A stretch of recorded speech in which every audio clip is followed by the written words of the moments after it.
George Norrie with you, Faust Ruggiero with us. Faust, do you think anxiety and depression, does it scheme any age brackets or sex, male, female, or does it matter?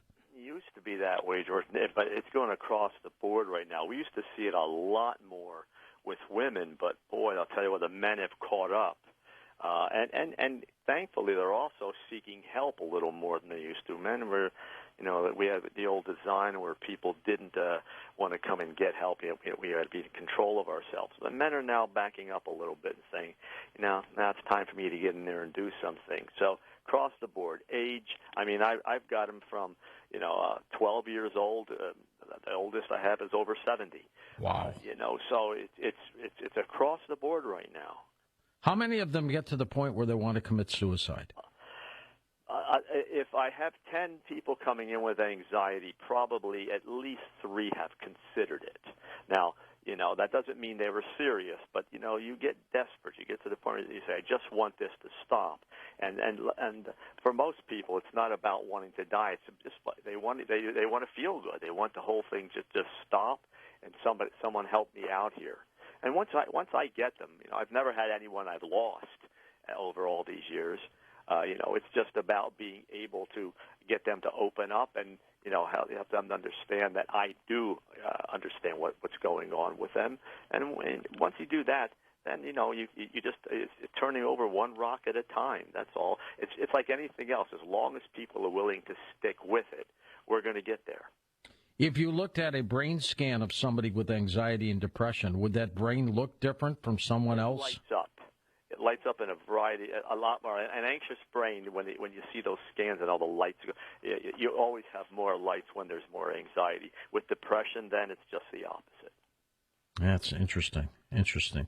Is there a part of the head where this happens more than not? It depends on the person. You find a lot of it in places where a lot of the verbal parts of the brain get this. That's where you get people have a difficult time turning their head off. The parts of the brain that they deal with thought, worriment, those types of things. Organizing material, we see that a lot. That part of the brain is affected. But the key to remember with the brain is that when it's a physical organ, we have a tendency to think of the body and then the brain. It's all the body. So once the body gets assaulted by the anxiety, it's the whole body. So the brain goes with it. Yeah, there's no doubt about that. And have you found that anxiety and depression goes back to the beginning of time? You know what? I've never, ever seen a point in time where it did not exist. It just simply wasn't diagnosed. We can go back, you don't even have to go back centuries ago. You can go back 50 years ago where people were coming home from work or wherever, and the medications weren't very prominent at the time, but what was prominent was alcohol. So a lot of people were being misdiagnosed as alcoholics, who were just people who had so much anxiety that was their medicine. What did the ancients do when somebody had an anxiety attack? Well, alcohol's been around forever. And they had, at that time, they did a lot of work with herbs and things like that. And they were pretty successful. A lot of the herbs, and it's something that I'll use with people. You can, there are herbal preparations that do get in the way. Even now, things, people will do the pot, but you can get into some of the other herbal preparations. Hemp oil, for example, CBD oils that don't have THC in them, and they're working well for people. So a lot of it was herbal, plant-based, but again, once the pharmaceuticals took over and they hit you much harder and much faster, we misinterpreted that as being better, but that's not necessarily the case. If a patient has anxiety or depression, Faust, and you get rid of it, it goes away, what are the odds of it coming back? Depends on their lifestyle.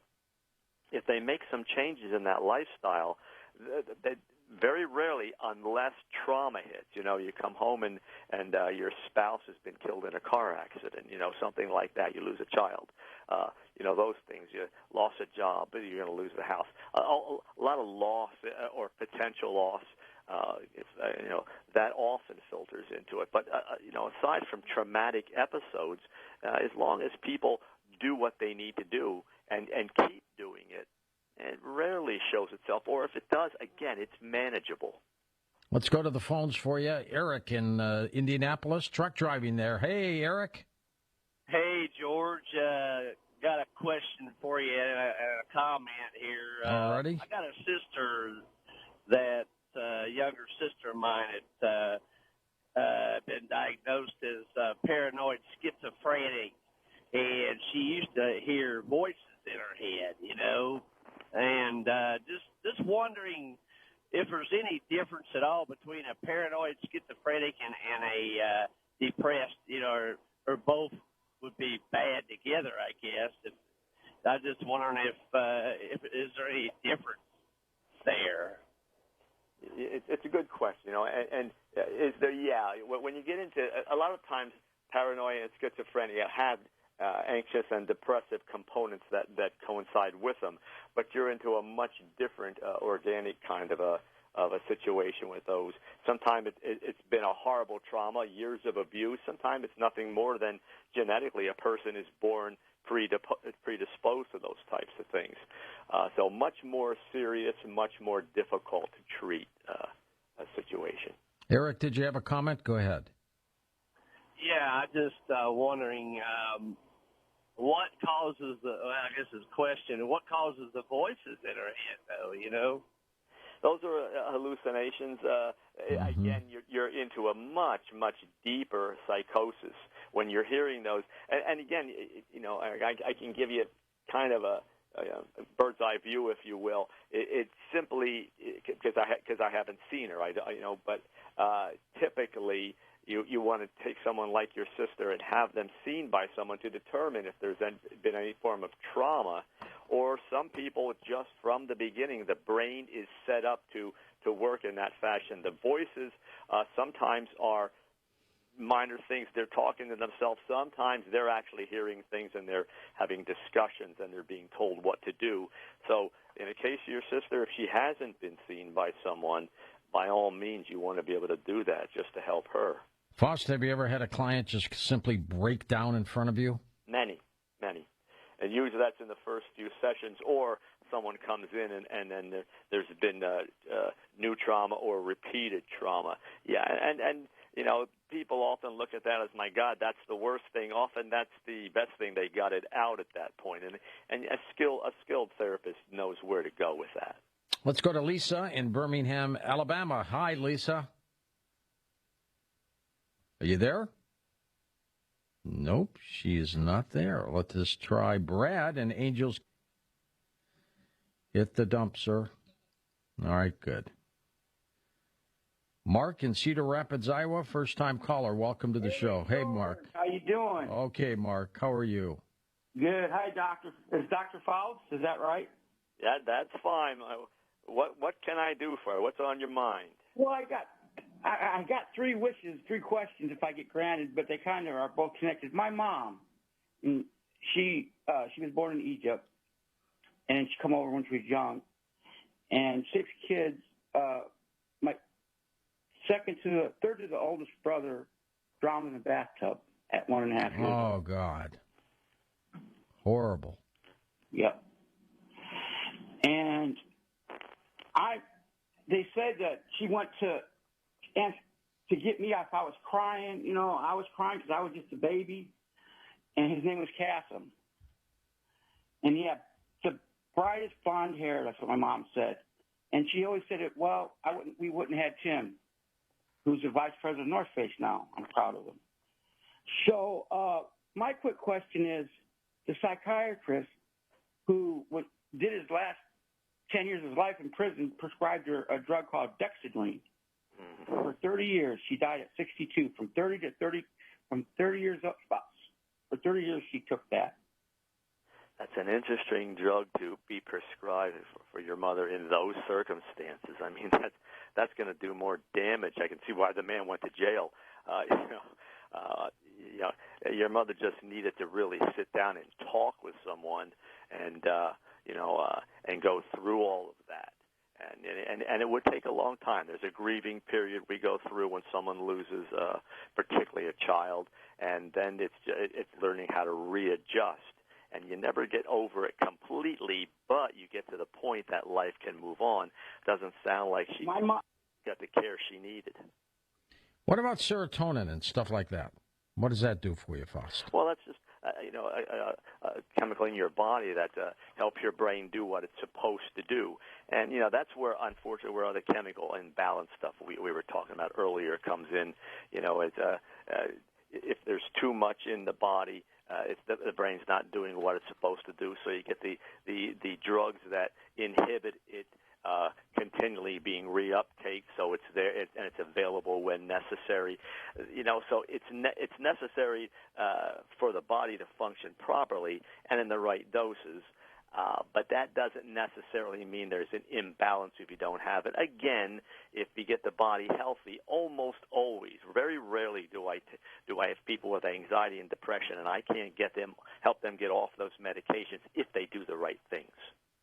Do the meds make you sleepy? If those for depression tend to, anxiety actually also can. For the depressive medicines, there seems to be an upload time. George, when we start to take those, then the body's adjusting, and then you're going to hear people say things like, "I got headaches, couldn't sleep, or I was sleeping too much, I was nauseous," those kind of things. As the body begins to adjust to those, then we don't see that much anymore. Anxiety medicines are designed to take the body down, to slow the body down, because acceleration is what is a key factor in anxiety. So let's slow the body down.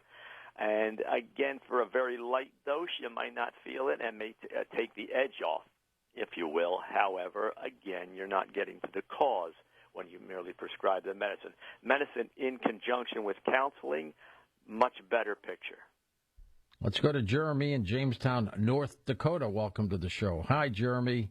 Hello, Jeremy and Frost. I have a question. Sure. Over 18 years ago, I was in a nearly fatal auto accident. Immediately, I was in a coma for 2.5 months. Ever since I woke up from that coma, they have labeled me an incompetent person, and they have taken control of my life away from me. And when they say incompetent, Jeremy, what do they mean by that with you? I can't make competent decisions to run my life, and that's absolutely false. Jimmy, do you believe that that's the case? No, I don't. In my opinion, I'm a beyond competent person for outliving their truncated lifespan of my age. How are you physically, Jeremy? Are you mobile? Do you get around and stuff? Yep, I walk around and take showers and stuff on my own, and the only thing I do is I use a four-wheeled walker to stabilize myself so I don't fall down and hurt myself. Okay. So you had some brain trauma, is what I'm hearing. Yeah, they said I had a severe traumatic brain injury. Yeah, and if you haven't, the thing that I would suggest is that you see start with a doctor and have yourself right now a complete evaluation and see what they have to say, not only in terms of diagnosing where you are, but to determine whether or not there's some help to fill in some of the places, some of those gaps where that may have occurred since the accident. All right, good luck, Jeremy. Hope everything works out with you. He's a good guy. And Joe in Long Island, New York. Hey, Joseph, go ahead. Yeah, hi. First, two things. A comment and more something that goes way back that related to what you're saying. First, looking at this book that just came out, The Psychology of Totalitarianism, it deals a lot with what's going on now, but they talk about the guy talks about the mass formation, but he says a lot of this is people do have free-floating anxiety, and that's why they look to attach themselves to the herd mentality. But, this is going back. This is when I was like 10 years old. I was on a baseball team. The coach was a cool guy. Played a guy that wasn't that good, even if we were going to lose. He said, make sure he gets his innings in. But halfway through the season, I'm hitting all I wanted to do was hit the ball over this fence, which would have been close to 400 feet. which would be great for a 10-year-old. That's not bad, Joe. But I finally did at the end of the season. But in the meantime, I wasn't paying attention to my batting average, and I said, it seems like I'm getting a couple of hits a game. Halfway through the season, I asked someone to tabulate, and it was like 660. Wow. And I went into a panic, and I said, I'm not that good. And immediately I went into a 3-game slump where I was 1 for 12. And then I realized it was psychology, and that was my first foray into self-help books, which, and I started reading self-help books. And then once I got out of that funk, I hit, that level the rest of the season. But the point of the thing, I was thinking back on that, and I said, people need to modify or tweak their working self-image or self-belief. I needed to adjust to the idea that I was hitting well, and maybe I was this good at this time, and modify or tweak my self-image and just go with it. And, and that goes also to maybe, they have kids go to like a shrink.